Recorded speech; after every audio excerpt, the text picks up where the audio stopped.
Dad did not clear his throat or soften his tone.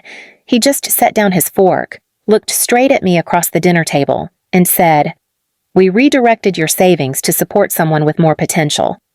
For a moment, the room flickered.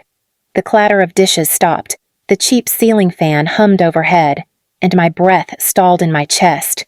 Mom blinked too quickly. Dax's fingers froze above his phone screen. Grandpa Warren, seated at the far end, lifted his gaze without lifting his head. I swallowed hard. Someone better than me. The words slipped out before I could reach for that old silence I usually hid behind. Dad did not hesitate. "This is not an attack. Sable, it is a decision your mother and I made because it made sense." "Sense," I repeated, though it tasted like ash. Dax shifted in his seat. Uncomfortable, but saying nothing. Mom reached for the serving bowl and messed up the motion, a spoon clinking too loudly against ceramic. "Let's not make this dramatic," she murmured. "Dinner is supposed to feel pleasant." Grandpa Warren pushed his chair back. The scrape split the air in half. His voice was steady, almost calm. "Corin," he said, using Dad's name with intention. "Say plainly who you believe is more deserving." Dad's jaw tensed. "Warren, do not turn this into a spectacle." "You already did," Grandpa replied, eyes locked on him. "Now answer the girl." Dad exhaled sharply, as though irritated by the inconvenience of truth. Dax needed the opportunity. He has talent, drive. He needed real equipment, real training. You are doing fine on your own. Sable, you always have. Mom nodded quickly, desperate to soften the blow. Your brother is at a critical age. You know how hard it is for him to find direction. And I do not need direction. My voice stayed low, but something inside me cracked. Dad dismissed the question with a flick of his hand. You have a job, an apartment, stability. It is different. Grandpa leaned forward. Different does not mean disposable. Corin. No one spoke after that. The silence sat heavy, as if weighing me down into my chair. I felt the familiar instinct rising to shrink, to smooth, to let it pass the way I always did. But not this time. If you have ever lived through a moment where the ground shifts under your feet too quickly to brace for impact, you know the tremor that followed me that night. And if any part of this hits too close to home, stay with me. Stories like ours are easier to carry when we do not carry them alone. I did not sleep much after that dinner. I lay awake replaying Dad's voice, the certainty in it, the way he spoke as though the decision had been obvious, inevitable. By morning, the weight in my chest felt familiar, too familiar. I had carried it most of my life. Mom caught me in the kitchen the next day. She moved quietly, almost too gently, like she could pretend the night before had been a misunderstanding. Sable, she said, your father did not mean to hurt you. He just wants the best for both of you. For both of us. The edge in my voice startled even me. She folded a dish towel, focusing on the corners. You have always been strong, independent, your brother. He needs more guidance. He needs more, so I get less. I said. Mom flinched but kept folding. You make it sound cruel. It is, I answered. Dax wandered in, rubbing sleep from his eyes. He paused when he saw me, then tried a weak smile. Hey, about last night. You did not ask them to do it. I said before he could fumble through an apology he clearly did not have. I know that. He still looked guilty. They think I am something special. You are? Mom said quickly, stepping in. Her voice warmed toward him in a way it had never been for me. You have always had so much potential. Dax glanced between us, uncomfortable. Sable does too. Mom stiffened. Dad walked in just in time to hear it, and his expression soured. Do not start that, he said to Dax. Your sister excels because she works hard. You excel because you have talent. They are not the same. I turned toward him. You say that like it makes sense. It does, Dad replied. Sable, you never needed what he needs. The words landed almost gently, which somehow made them hurt more. Dad truly believed them. Mom did too. And Dax, caught between us, looked like a child trying to solve a puzzle that had been wrong long before any of us sat down to dinner. Grandpa Warren appeared in the doorway, his voice low. Some things should never have been asked of you. Sable. He did not elaborate. He did not have to. Because in that moment, the truth of it was already sinking in. I started working when I was 16. Mostly because no one stopped me. Dad signed the permission slip without reading it. Mom reminded me not to overextend myself, and Dax asked if my paycheck meant I would buy him snacks after school. No one questioned why I wanted the job. No one asked what I planned to do with the money. Only Grandpa Warren asked. You saving for something he said after my first weekend shift at the dentist's office. For everything. I told him. He nodded like he understood exactly what that meant. I worked another job at a small cafe by the time I was 17, then picked up more shifts through senior year. Every dollar, every single one went into a savings account Dad insisted on helping me set up. Joint access is easier for emergencies, he said, and I believed him. I believed a lot of things back then. When I turned 24, I moved into a tiny one-bedroom in Riverside. The rent was $1,280 a month, which felt enormous to me. Dad had said, "You sure you can handle that?" And even though I heard the doubt in his voice, I still said yes. My job as a logistics coordinator paid enough to live simply. I budgeted tightly, rarely ate out, and checked my savings at the end of every month. Watching the number climb slowly, stubbornly felt like proof I was building a life with my own hands. $19,700. That was the last balance I remember feeling proud of. One evening after work, Kira stopped by my apartment with takeout. She glanced at the stack of color-coded folders on my dining table. That your life in spreadsheets again. Just checking on things. I said. She smirked. You always say that when you are scared something might fall apart. It keeps me steady, I admitted. Kira sat across from me. Do your parents even know how much you have saved? They never asked, I said. And I never offered. She tapped her chopsticks against the bowl. You built this alone, Sable. Do not ever let anyone take credit for that. At the time, her words felt like encouragement. Later, they became a warning I wished I had listened to sooner. I got home late that night, dropped my bag on the chair, and opened my laptop the way I always did at the end of the month. It was a habit that steadied me. Numbers did not lie. Numbers did not shift beneath your feet. The screen loaded slowly. Then the balance appeared. $214.06. I blinked, refreshed the page, refreshed again. The number did not change. My throat tightened. I clicked into the transaction history, and line after line rolled across the screen withdrawals I had never made. Transfers I had never approved, each one small enough to avoid attention. $300 here, $500 there, $640 on another day, spread out over 7 months, quiet and deliberate. I stared at them until my fingers went numb. A soft knock came at my door. Kira's voice floated in. Sable. You home, I let her in without looking away from the screen. She stepped behind me, leaned closer, and went still. What happened? It is gone, I said. Almost $20,000. Gone. She moved around to face me. Did you misplace something? Move accounts? No. My voice cracked. Someone took it. Kira pulled out a chair and sat. Who has access? My dad, I whispered, from when I opened the account at 16. She exhaled sharply. Sable, this is not a misunderstanding. This is theft. I closed the laptop because the numbers were starting to blur.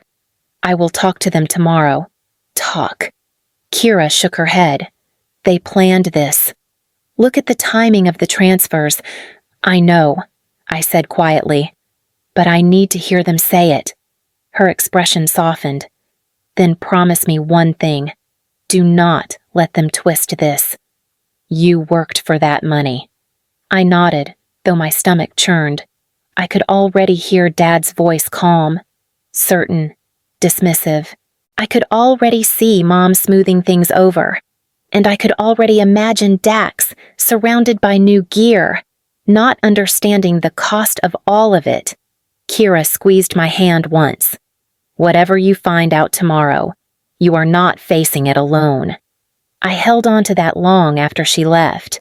I drove to my parents' house the next afternoon, holding myself together with the thin hope that maybe I had misunderstood the numbers. The moment I stepped inside, that hope cracked. Dax sat on the couch with a brand new 16-inch MacBook Pro balanced on his knees, and a shiny audio interface lay on the coffee table beside him. He barely glanced up. Hey! I stared at the equipment. When did you get all that? He shrugged. Dad said I needed real tools if I am going to take my sound engineering classes seriously. Sound engineering classes, I repeated. Mom turned from the stove. Sable, do not start. Your brother is finally trying. I am not starting anything, I said, but my pulse was already pounding. I am asking where the money came from. Mom's expression thinned. Be supportive. You always managed without extra help. Dax looked over then. Uneasy. Is something wrong? Before I could answer, Dad walked in through the back door, wiping his hands on a rag. You are early. I want to talk about my savings. I forced the words out steady. He did not blink. We used it. The room tilted.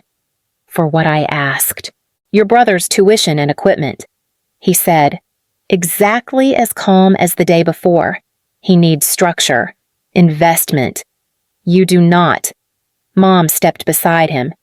You have an apartment, a stable job. You never needed the same support.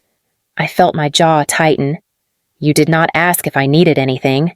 Dad waved the comment aside. You were always fine, Sable. You have never needed guidance the way he does. Dax swallowed. Hold on, are you saying you used her dad, cut him off? You do not understand how these decisions work. Something inside me snapped then, not loudly, not dramatically, but with a small, final sound I felt in my chest. I turned away from them and walked down the hall. I did not know exactly what I was looking for until I remembered the drawer Dad opened during dinner, careless, quick, like he had been hiding something in plain sight. I pulled it open. Takeout menus, old keys, a stack of receipts, and beneath them, a manila folder labeled in Dad's handwriting, S. Arden. My stomach dropped. Inside lay copies of my Social Security number, my old tax documents, and half-completed forms for a $15,000 personal loan under my name, with Dad's handwriting filling in the blanks. When I flipped the last page, the signature line was empty, waiting for me.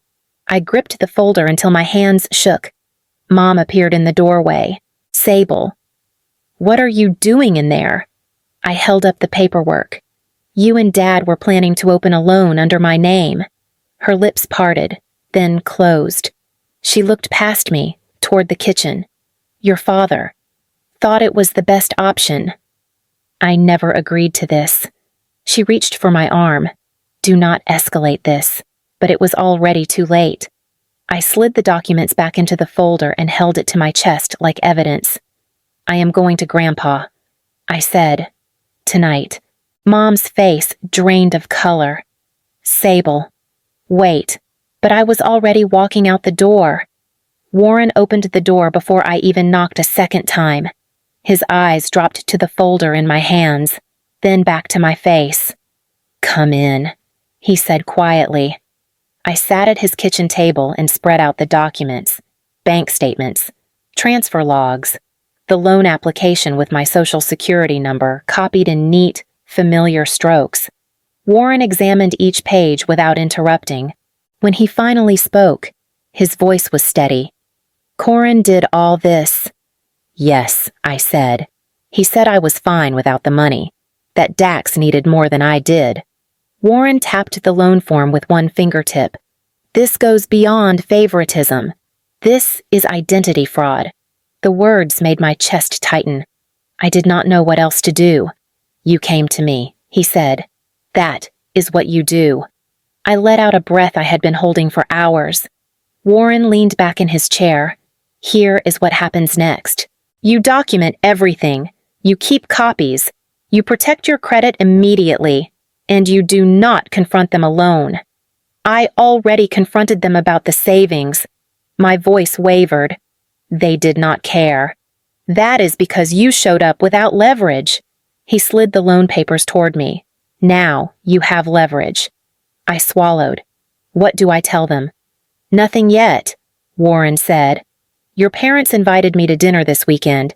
You show up then, with the evidence, with me at the table. I hesitated. It will get ugly. It should, he replied. You have spent your whole life holding the peace for people who never held it for you. His words hit deeper than I expected. Warren folded the folder shut and placed it gently in front of me. This time, Sable, you are not going in silent. I arrived exactly on time. Not a minute early, not a minute late. Mom had already set the table too neatly, like perfection could smother the tension. Dax sat in the corner scrolling his phone, shoulders tight.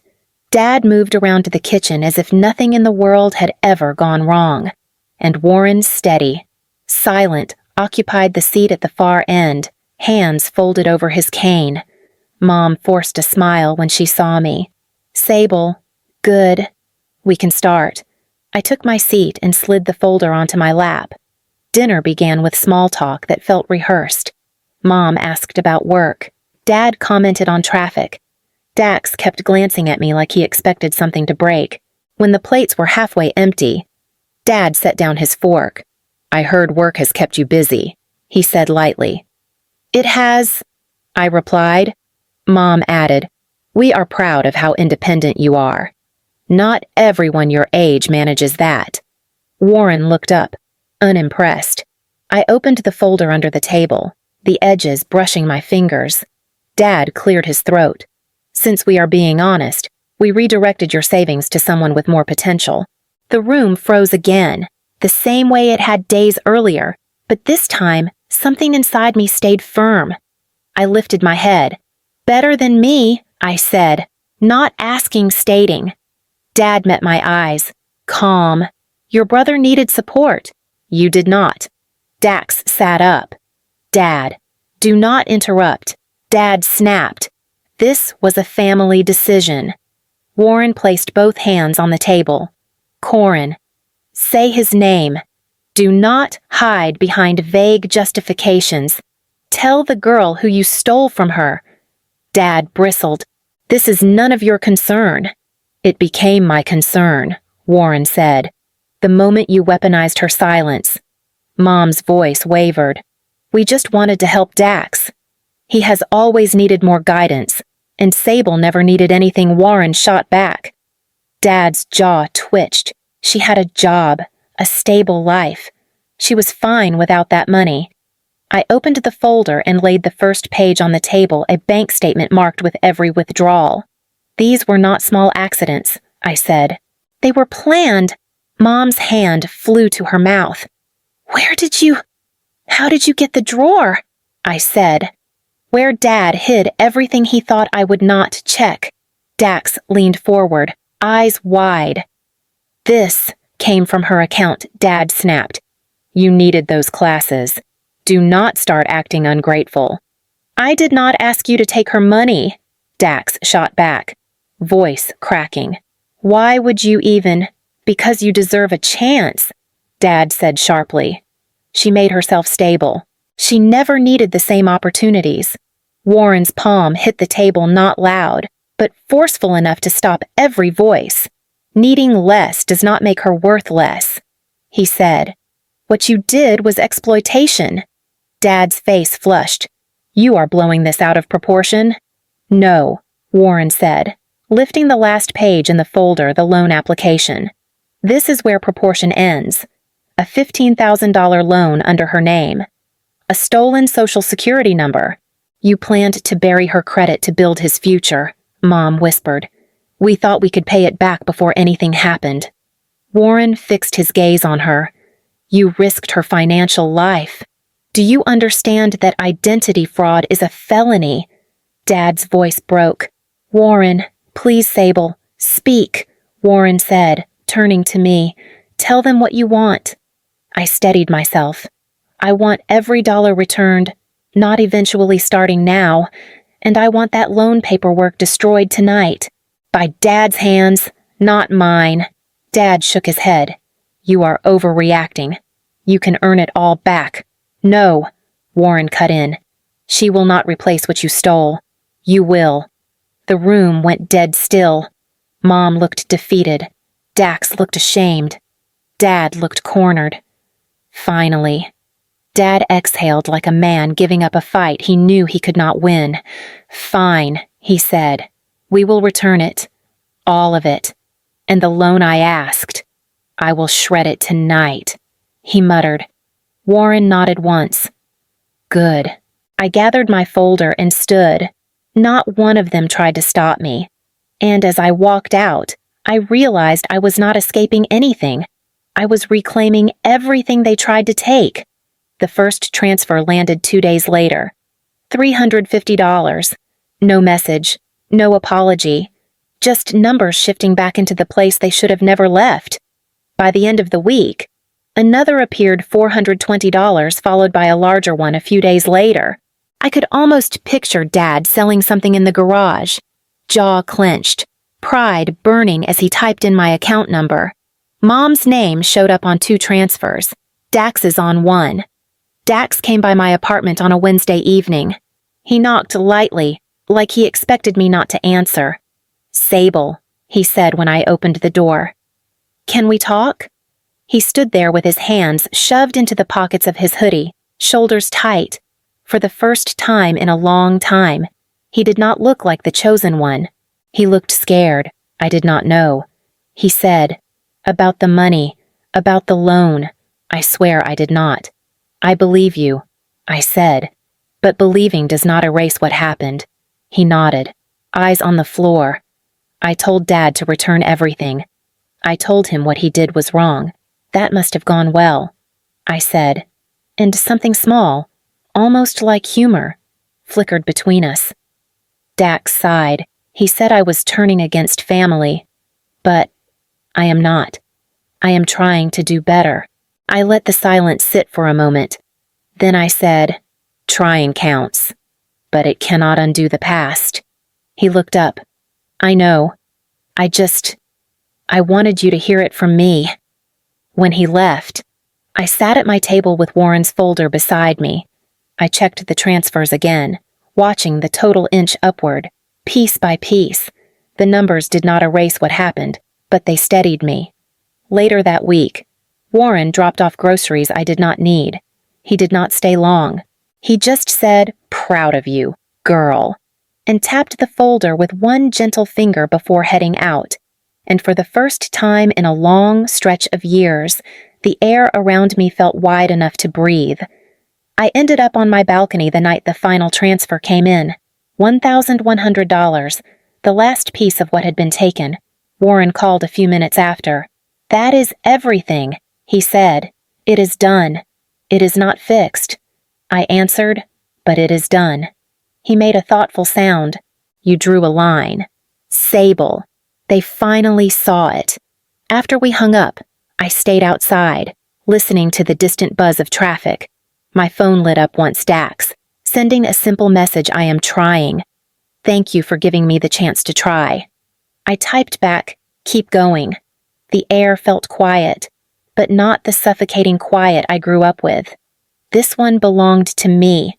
If any part of my story echoes something you have lived through, stay with me. There is more ahead, and you do not have to face any of it alone.